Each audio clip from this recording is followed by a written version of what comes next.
Rev up your engines!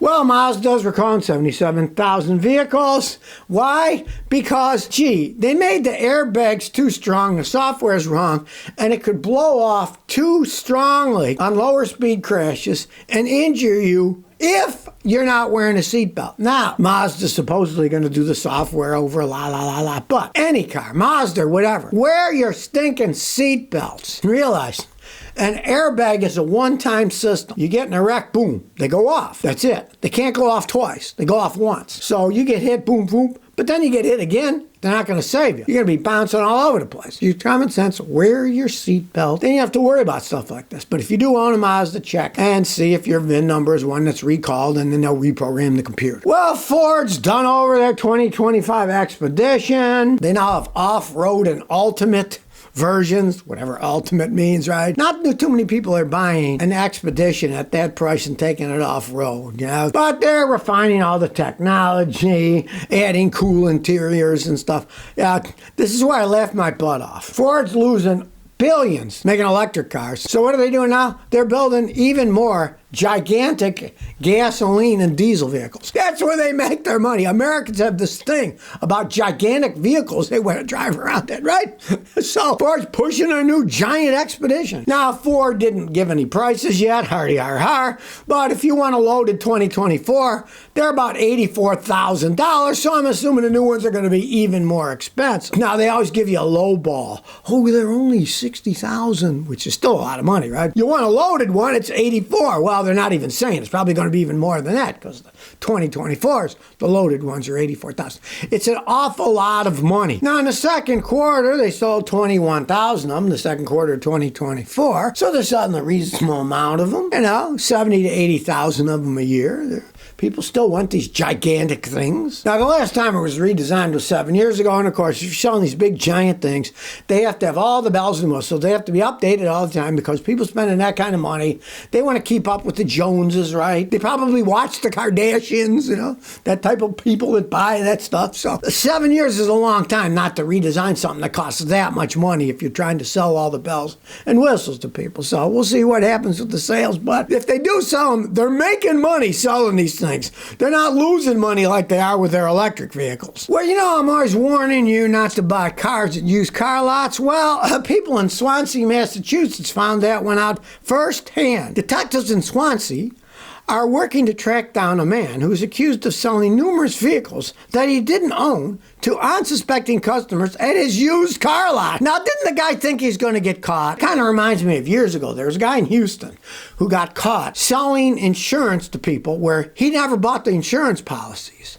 He just took the money, and then he did it for years. Okay, I understand if some guy's doing that, like the gypsy comes in town and he pours some wax on your roof and says he fixed your roof, takes the money and runs away. Okay, he ran away. But this guy in Houston, he stayed there for years, and then he ended up in prison because they caught him. If you got a used car lot, and you're selling cars you don't own, you better not be there for very long. Now, this was called Bristol County Auto Exchange, and at least 25 people got cars from him that the guy didn't own. Old Edward, who's 46 from Attleboro, is accused of receiving cars on loan from local auctions, but he never got the titles. Then he sold those cars at his Swansea dealership with fake or forged license plates stuck on them. Did this guy really think he wasn't going to get caught? No, one guy eats him. He bought a 2011 BMW from him in June, and he spent months waiting for the title to come, but then he knew something was wrong when the owner of the car lot stopped responding to his inquiries of where's my title. I was calling and texting, he said, no answer. Then he later found out that the guy gave him a phony temporary license plate. That's when I started realizing this wasn't going to be pretty, said the poor guy who bought the car. Now the police says the auction place still owns the vehicles because their dealership never paid what he owed for them. So now the auction is repossessing the cars from these poor people that bought them from them. So, you really got to be leery about used car lots. A lot of these guys are really fly by night. And, if the guy doesn't have the title, don't buy the car. Tell them you want to see the title. If they can't show it to you, walk. Just walk. His problem was he stayed in the same place. I know people in Houston that used to do stuff like that, and I would catch them. People who were going to buy the car paid me to check it out, and I checked it out. I said, this whole thing's a scam. Guy's lot, he doesn't have a lot. And he said, these aren't even his cars. There's different names on the titles and stuff. So you don't deal with people like that. You certainly don't go to a used car lot that the guy's claims they're going to send you stuff and he never does. You got to see the paperwork. You got to see what's going on. Right off the bat, if you saw the title, it's an auction company. So the title's going to be an auction company. If it's an auction company, my advice is don't even think about buying. Chris Ryan says, I went to a Mazda dealership. It offered complimentary oil changes as part of the contract when I bought the car. These oil changes were far from complimentary and insisted I buy brand new parts to replace parts that weren't even close to worn out. Finally, I think they got so mad at me for not buying their crap, they said my cabin air filter need to be replaced. They showed me a piece of it and it looked like someone had taken a knife and just slashed it right down the middle.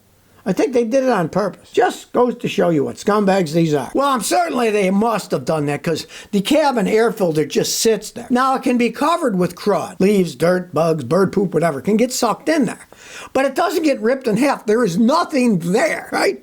There's only one way you can get it ripped in half in your car, and that's as if you had mice or rats in your car, and they made a nest there, and you'd see the rat's nest, right? They've done all kinds of things. I mean, they just want to sell you stuff. That's how they make money. Most dealerships, the majority of their profits come from repairs, not from selling the cars, because today everybody knows how much money you can buy a car for and the internet and all this stuff, so you'll price all around. They used to make many thousands by selling cars. They did after coronavirus for a while, but now it's tight and they're having a hard time selling them. So even more of their money is going to be made fixing your car. So of course, they're going to try to sell you the kitchen sink, and they might break the kitchen sink before they show you. Hey, look, your kitchen sink's broken. You need a new one. A man in Pickering, Ontario, I love that name, Pickering, Ontario, bought a 2022 Hyundai Elantra N, that's their little racy one, and the engine blew up on him, and then Nissan said, you over-revved the engine. Now, granted, in the past, the guy did take it to a drag strip to do the quarter-mile drag to see how fast it would go, right? Now, the guy bought the car because he said, hey, that's a sport model. It's made for performance driving. Now, the engine's going to cost him $10,000 plus tax. That's Canadian dollars, so it's a little bit less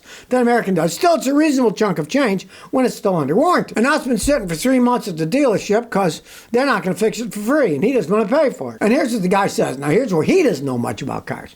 He says, my car's been to the track, but that's not when the incident occurred. I was driving home when it blew up. In this case, I would never buy one of those Korean cars anyway. But you take something, you rev the heck out of it, okay? It starts to wear parts. They're not necessarily going to blow up right then, but it's worn. It's like a ticking time bomb. It's like somebody who's got clogged arteries. You never know when they're going to blow, have yourself a heart attack. Eventually, it takes a long time to build up. Well, in his case, he probably did over-rev the thing. And the problem is, he had a modern car, 2022. That computer memorizes everything. The dealer accessed that information and said, you over-revved the car. And, they're both in the wrong. One, they sell these things as, fast, zoom, racing cars. Then he actually raced it and the engine blew up. You can blow any engine up if you want to. Just rev it high enough, long enough, it will explode. Unless it has a rev limiter that cuts off the revs at a certain RPM, you just keep revving them. Eventually, they're going to wear out. And they wear out over time. It isn't always instantaneous.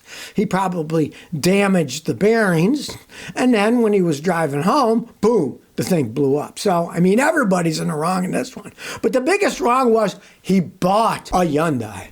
The biggest problem was he bought a Hyundai, shouldn't have bought it in the first place, and certainly shouldn't have raced it around as fast as he could in a quarter-mile drag strip. Well, there's a new use for drones. Ukrainians are using them in warfare. Well, there's a guy who now has them used in warfare against dog poop. Yes, dog poop. Called the Poop Copter. Caleb Olson invented the Poop Copter, which uses artificial intelligence where the drone flies around and picks up the dog's poop and then puts it away. Instead of using a really complicated robotic arm, which would be a real pain to design and have it work right? The Poop Copter uses a bell-shaped container that comes, picks it up, takes it away. Now, Mr. Olson calls it, and I quote, the world's first serial-bound, self-guided dog poop removal system using a drone, 3D printed pickup mechanism, and some machine learning. Check out the Poop Copter on YouTube. It's pretty funny, right? Now, they're not for sale yet. Just don't have it pick up the poop and throw it in a neighbor's yard or there's going to be a war.